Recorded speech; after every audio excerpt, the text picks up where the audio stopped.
Now, new from Bowling Green today, the detective who was the lead investigator on the Crystal Rogers disappearance in the first 4 years spent much of the today on the witness stand, walking the jurors through the first days on the case and pointing out what was unusual. WHAS 11 Shay McAllister is now out of the courtroom where she's going to be covering this 2-week trial down in Bowling Green. And Shay, Houck's attorney spent time talking about these text messages and phone calls in the days after she was really gone. Doug, this was the first time we heard about Houck's attempts to get in touch with Crystal Rogers. Multiple phone calls, a text message, all in those first 36 hours after she was officially missing. But as those were coming up, the prosecution was bringing up points too, poking holes in the timelines and just how genuine those attempts might have been.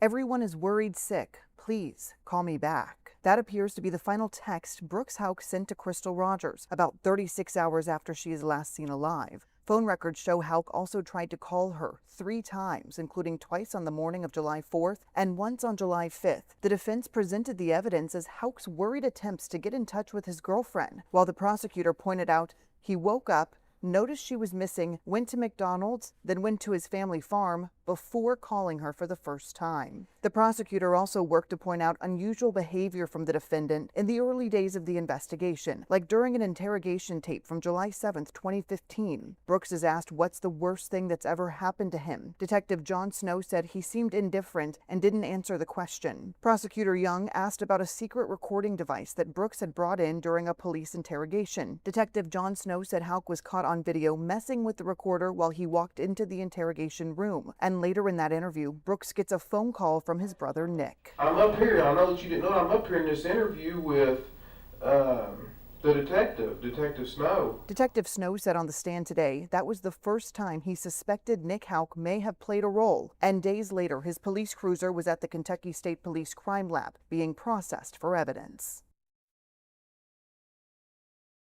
And late today, one of the final witnesses to take the stand was Danny Singleton. You might remember during opening statements, Doug, the prosecutor said that conversation between Rosemary Houck and Danny Singleton is what set everything into motion. When Danny asked her if he knew anyone who could help get rid of Crystal. Today, he said that was truthful, that it happened on a work site. He said he never reported it to police. He never told anyone.